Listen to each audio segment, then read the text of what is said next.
அஹ்காமு லிபாஸில் முஸ்லிமி வல் முஸ்லிமா. அஸ்ஸலாமு அலைக்கும் வரஹ்மத்துல்லாஹி வபரகாத்துஹ். பிஸ்மில்லா வல்ஹம்துலில்லா வஸ்ஸலாத்து வஸ்ஸலாமு அலா ரசூலில்லா வ அலா ஆலிஹி வ அஸ்ஹாபிஹி அஜ்மஈன். அம்மா பஅத். அன்பார்ந்தவர்களே, அல்லாஹ் சுப்ஹானஹு வ தஆலா எம்மீது வழங்கி இருக்கக்கூடிய அருள்களில் ஒன்றுதான் எமக்கு ஆடைகளை அல்லாஹ் இறக்கி வைத்திருக்கிறான். அதன் மூலமாக நமது ஔரத்துகளை மறைக்கிறோம், அதன் மூலமாக அழகு பெறுகிறோம், அதன் மூலமாக குளிர் அதே போன்று உஷ்ணத்தை விட்டும் பாதுகாப்பு பெறுகிறோம்.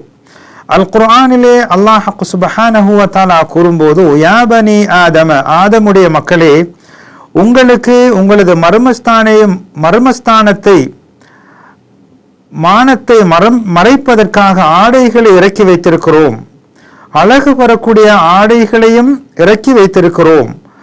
வலிபாசு தக்வா தாலிக கைர், தக்வா எனும் ஆடைதான் சிறந்ததாகும் என அல் குர்ஆன் கூறுகிறது. அதே போன்று அல் குர்ஆன் கூறுகின்ற போது, உங்களுக்கு உஷ்ணத்திலிருந்து பாதுகாப்பு பெறக்கூடிய ஆடைகளையும் யுத்தங்களிலே கவசமாக இடக்கூடிய பாதுகாப்பு ஆடைகளையும் நாம் ஆக்கி வைத்திருக்கிறோம் என்று அல் குர்ஆன் கூறுகிறது. பொதுவாக ஒரு முஸ்லிமுடைய ஆடை அலங்காரத்தை பொறுத்தவரையிலே அடிப்படையிலே அது ஆகுமானதாக அனுமதிக்கப்பட்டதாகத்தான் இருக்கிறது. ஆனால் எது ஹராம் என்று தடுக்கப்பட்டவை என்று கூறியிருக்கிறதோ அவைகளை தவிர ஏனையவைகள் எல்லாம் ஆகுமாக்கப்பட்ட அனுமதிக்கப்பட்ட ஆடைகளாகத்தான் அடிப்படையிலே இருக்கிறது. இந்த ஆடையுடைய கட்டுப்பாடு ஒழுங்குமுறைகளை பார்ப்போமானால், ஒரு முஸ்லிமுடைய ஆடை என்பது ஒரு பெண்ணுடைய ஆடை ஆணுடைய ஆடைக்கு ஒப்பாகவோ அல்லது ஒரு ஆணுடைய ஆடை பெண்ணுடைய ஆடைக்கு ஒப்பாகவோ இருந்துவிடக்கூடாது. நபி ஸல்லல்லாஹு அலைஹி வஸல்லம் அவர்கள் லஅன ரசூலுல்லாஹி ஸல்லல்லாஹு அலைஹி வஸல்லம் அல் முத்தஷப்பிஹீன மினர் ரிஜாலி பின் நிசா, அதாவது பெண்களை கொண்டு ஆண்களுடைய ஆடைக்கு ஒப்பாகுவதையோ அல்லது ஆண்களுடைய ஆடையை கொண்டு பெண்களுக்கு ஒப்பாகுவதையோ நபி ஸல்லல்லாஹு அலைஹி வஸல்லம் அவர்கள் சாபமிட்டிருக்கிறார்கள், சபித்திருக்கிறார்கள். எனவே பெண்ணுடைய ஆடை பெண்களுக்கும் ஆணுடைய ஆடை ஆண்களுக்குமாக இருக்க வேண்டுமே அல்லாமல் ஆணுடைய ஆடை பெண்ணுக்கோ பெண்ணுடைய ஆடை ஆணுக்கோ இருக்கக்கூடாது என்பதை இதன் மூலமாக நாம் புரிந்து கொள்ளலாம். உடை கட்டுப்பாட்டை பொறுத்தவரையிலே அந்த ஆடைகள் இறை நிராகரிப்பு அல்லது கெட்டவர்களுடைய ஆடைக்கு ஒப்பாக இருந்துவிடக்கூடாது. மன் தஷப்பஹ பிகௌமின் ஃபஹுவ மின்ஹும், யார் ஒரு கூட்டத்துக்கு ஒப்பாகிறார்களோ அவர்களை போன்றதாகும் என்று நபி அவர்கள் கூறியிருக்கிறார்கள். எனவே இறை நிராகரிப்பாளர்கள் கெட்டவர்களுடைய ஆடைகளுக்கு ஒப்பாக எமது ஆடைகளை நாம் எடுத்துக்கொள்ளக்கூடாது. ஆடை கட்டுப்பாடுகளில் உள்ளவைகள் ஒன்றுதான் அந்த ஆடை பிரபல்யத்துக்காக அமைந்துவிடக்கூடாது. அந்த சமுதாய பழக்க வழக்கத்திலே உள்ள ஆடைகளுக்கு மாற்றமாக, மரபு முறைகளுக்கு மாற்றமாக, அதனுடைய வடிவமோ அல்லது அதனுடைய நிறமோ அந்த மக்கள் அறிந்திருக்கக்கூடிய அந்த ஆடை ஒழுங்குமுறைக்கு மாற்றமாக அமைந்துவிடக்கூடாது. அல்லாஹ்வின் தூதர் ஸல்லல்லாஹு அலைஹி வஸல்லம் அவர்கள் கூறுகிறார்கள், யார் உலகத்திலே பிரபல்ய ஆடையை அணுகிறார்களோ மறுமையிலே அல்லாஹ் அவமான ஆடையை அவர்களுக்கு அணிவிப்பான் என்று நபி அவர்கள் கூறுகிறார்கள். மேலும் இந்த ஆடை அணியக்கூடிய ஒழுங்குமுறைகளில் உள்ளதுதான் அந்த ஆடைகள் தடுக்கப்பட்ட ஆடைகளாக இருந்துவிடக்கூடாது. உதாரணமாக ஆண்களுக்கு பட்டு ஆடை, அதே போன்று தங்கம் போன்றவைகள் ஆண்களுக்கு தடுக்கப்பட்டதாக இருக்கிறது. அல்லாஹ்வின் தூதர் ஸல்லல்லாஹு அலைஹி வஸல்லம் அன்னவர்கள் பட்டாடையை அதாவது வலது புறத்தில் வைத்துவிட்டு அதே போன்று தங்கத்தை இடதுபுறமாக வைத்துவிட்டு கூறினார்கள், இன்ன ஹாதைனி ஹராமுன் அலா துகூரி உம்மதி, இந்த இரண்டும் பட்டாடையும் தங்கமும் எனது உம்மத்தில் ஆண்களுக்கு தடுக்கப்பட்டதாகும், ஹராமாகும் என்று கூறினார்கள். இந்த ஆடை கட்டுப்பாடுகளில் ஒழுங்குமுறைகள் உள்ளதுதான் அந்த ஆடை என்பது ஔரத்தை, அதாவது மறைக்கப்பட வேண்டிய பகுதியை முழுமையாக மறைக்கக்கூடியதாக இருக்க வேண்டும். ஒரு ஆணுடைய ஔரத் என்பது தொப்புளுக்கும் முழங்காலுக்கும் உட்பட்ட பகுதியாகும். ஒரு பெண்ணுடைய அவுரத் மறைக்கப்பட வேண்டிய பகுதி என்பது அந்நிய ஆண்களுக்கு முன்னால் ஒரு பெண் அவளுடைய முழு அவயங்களையும் முழு உறுப்புகளையும் முழு உடலையும் மறைக்க வேண்டும். ஆனால் அவர்களுடைய மஹரமான ஆண்களுக்கு மத்தியிலே இருக்கின்ற போது பொதுவாக வெளிப்படக்கூடிய அந்த உடல் உறுப்புகளை தவிர்த்து ஏனையவைகள் மறைக்கப்பட்டிருக்க வேண்டும். உதாரணமாக பெரும்பாலும் முகம், முடி, கழுத்து, கை, 2 பாதங்கள் போன்றவைகளை தவிர ஏனையவைகள் மறைக்கப்பட்டிருக்க வேண்டும். பெண்ணுடைய ஹிஜாபை பொறுத்தவரையிலே, பெண்ணுடைய ஆடையை பொறுத்தவரையிலே அந்த ஆடை அவருடைய முழு உடலையும் மறைக்கக்கூடியதாக இருக்க வேண்டும். அதே போன்று அந்த பெண்ணுடைய உடல் அமைப்பை வெளிப்படுத்தக்கூடியதாக இருந்துவிடக்கூடாது. அடுத்ததாக அந்த பெண்ணுடைய உடல் உறுப்புகளுடைய அளவுகளை அவ்வாறே அதாவது அடையாளப்படுத்தக்கூடிய முறையிலே இறுக்கமாக அமைந்துவிடவும் கூடாது. அந்த ஆடையிலே பெரும் அலங்காரமாக கண் கவரக்கூடிய ஒரு ஆடையாக அமைந்துவிடக்கூடாது. அதே போன்று அந்த ஆடைகள், பெண்ணுடைய ஆடை நறுமணமிடப்பட்ட அல்லது மனமிடப்பட்ட ஆடைகளாக இருந்துவிடக்கூடாது. எனவே பெண்ணுடைய ஹிஜாப் ஆடை என்பது முழு உடலையும் மறைக்க வேண்டும். ஆடையுடைய அந்த ஆடை உடலை தெளிவுபடுத்தக்கூடிய ஆடையாக அமைந்து விடாமல், அதே போன்று இறுக்கமானதாக உடலுடைய அந்த உடல் உறுப்புகளுடைய அளவை காட்டக்கூடியதாகவும் அமைந்துவிடக்கூடாது.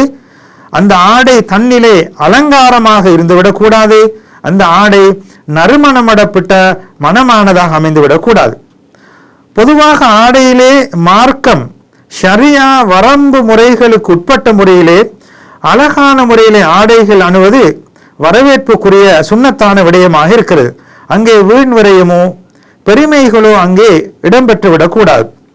இன்னல்லாஹ ஜமீலுன் யுஹிப்புல் ஜமால், நிச்சயமாக அல்லாஹ் அழகானவன், அழகையே விரும்புகிறான் என்ற அந்த ஹதீஸுக்கு ஒப்ப ஷரியா வரைமுறைக்குட்பட்ட முறையிலே ஆடைகளை அலங்காரமாக அழகாக அணிந்து கொள்ள வேண்டும். இந்த விடயத்திலே பெண்கள் விதிவிலக்கு பெறுவார்கள். பெண்கள், அதாவது ஆண்கள் மஹரமான ஆண்களுக்கு மத்தியில் இருப்பார்கள் என்றால் சாதாரணமாக வெளிப்படக்கூடிய இடங்கள் மறைக்கப்பட்டிருக்க வேண்டும். சாதாரணமாக வெளிப்படக்கூடிய இடங்கள் வெளிப்பட்டிருப்பதில் தப்பு கிடையாது. ஆனால் பொதுவாக பெண்கள் அவர்களுடைய அலங்காரங்களை வெளிப்படுத்தக்கூடாது. அந்நிய ஆண்களுக்கு மத்தியிலே உடல் உறுப்பை முழுமையாக மறைக்க வேண்டும். இது பெண்களுக்கு தனித்துவமான ஒரு விடயமாக இருக்கிறது. பெண்கள் அந்நிய ஆண்களுக்கு மத்தியில் உடலை முழுமையாக மறைக்க வேண்டும். ஆடை அணிகின்ற போது வலது புறத்தால் அணிவது சுன்னத்தாக இருக்கிறது. நபி ஸல்லல்லாஹு அலைஹி வஸல்லம் அவர்கள் கூறுகிறார்கள், நீங்கள் ஆடை அணிந்தால், அதே போன்று வுது செய்தால் உங்களது வலப்புறத்தினால் ஆரம்பியுங்கள் என்று நபி அவர்கள் கூறுகிறார்கள். இந்த ஆடை ஒழுங்குமுறைகளிலே உள்ளதுதான் ஆண்கள் ஆடைகள் அணிகின்ற போது கரண்டை காலுக்கு கீழால் அணிவது தடுக்கப்பட்ட ஹராமான விடயமாகும். அதாவது கரண்டை காலுக்கு கீழால் அணியக்கூடிய அந்த ஆடைகள் ஃபஃபின்னார், நரகத்திலாகும் என நபி அவர்கள் தடுத்திருக்கிறார்கள். அதேபோல் அல்லாஹுடைய திருநாமங்களோ அல்லது அல் குர்ஆனின் வசனங்களோ எழுதப்பட்டிருக்கக்கூடிய ஆடைகளை அணிவதும் தடுக்கப்பட்ட ஹராமான விடயமாக இருக்கும். அல்லாஹுடைய திருநாமங்கள், அல்லாஹுடைய அல் குர்ஆன் வசனங்கள் எழுதப்பட்டிருக்கக்கூடிய ஆடைகளை அணிவது அவைகளை அவமதிப்பதாக கருதப்படும். எனவே அதுவும் தடுக்கப்பட்ட ஒன்றாக இருக்கிறது. மேலும் உயிருள்ள அந்த படங்கள், உயிருள்ள பிராணிகளின், உயிருள்ளவைகளின் படங்களை ஒத்த ஆடைகளை அணிவதும் தடுக்கப்பட்டதாகும். உயிருள்ள அந்த பிராணிகளோ அந்த உயிருள்ளவைகளை ஆடையிலே பதியப்பட்டிருந்தால் அவைகளை தவிர்த்து கொள்ள வேண்டும். ஆனால் அந்த உயிருள்ளவைகளின் தலை இல்லாமல் உருவம் மாத்திரம் இருக்கும் என்றால் அது தடை கிடையாது. நபி ஸல்லல்லாஹு அலைஹி வஸல்லம் அவர்கள் கூறுகிறார்கள், ஜிப்ரீல் அலைஹிஸ்ஸலாம் அவர்கள் என்னிடத்திலே வந்து அனுமதி கேட்டபோது வீட்டிலும் நுழையுங்கள் என்று கூறினேன். அப்போது அந்த மலக்கு கூறினார், எவ்வாறு நான் உங்களது வீட்டிலே உருவப்படமுள்ள திரைச்சீலை இருக்கிறது, அவ்வாறு இருக்கும்போது எவ்வாறு நுழையலாம் என்று கேட்டுவிட்டு சொன்னார்கள், அந்த திரைச்சீலையிலே உள்ள அந்த உருவப்படத்தின் தலையை இல்லாமலாக்க வேண்டும், அல்லது அவைகளை காலால் மிரிக்கக்கூடிய ஒரு விரிப்பாக ஆக்கிக் கொள்ள வேண்டும். உருவப்படங்கள் உள்ள வீட்டிலே வானவர்கள் நுழைய மாட்டார்கள் என்று ஜிப்ரீல் அலைஹிஸ்ஸலாம் அவர்கள் கூறினார்கள்.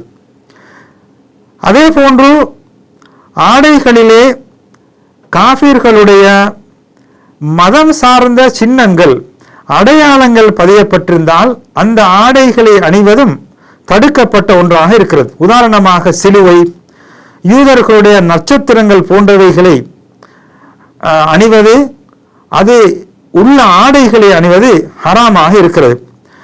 ஆயிஷா ரலியல்லாஹு அன்ஹா அவர்கள் அறிவிக்கக்கூடிய செய்தியிலே அவர்கள் அறிவிக்கிறார்கள், நபி ஸல்லல்லாஹு அலைஹி வஸல்லம் அவர்கள் அவர்களுடைய வீட்டிலே உருவப்படம் உள்ள எதனையும் விட்டு வைக்கவில்லை என்று ஆயிஷா ரலியல்லாஹு அன்ஹா அவர்கள் அறிவிக்கிறார்கள். எனவே உருவப்படங்கள் உள்ளவைகளை நபி அவர்கள் அகற்றி விட்டார்கள், அதனை மாற்றி விட்டார்கள் என்று அவர்கள் அறிவிக்கிறார்கள். எனவே ஆடைகளுக்கென இஸ்லாம் ஒழுங்குமுறைகளை கூறியிருக்கிறது. அந்த இஸ்லாம் ஆடைகளுக்கென காட்டிருக்கக்கூடிய அந்த ஒழுங்குமுறைகளை வெளிரங்கமாகவும் எல்லா சந்தர்ப்பங்களிலும் அவைகளை பின்பற்றி நடப்பதற்கு நாம் முயற்சிப்போமாக. வல்லவன் அல்லாஹ் நம் அனைவர்களுக்கும் அருள் புரிவானாக. வஸ்ஸலாமு அலைக்கும் வரஹ்மத்துல்லாஹி வபரகாத்துஹு.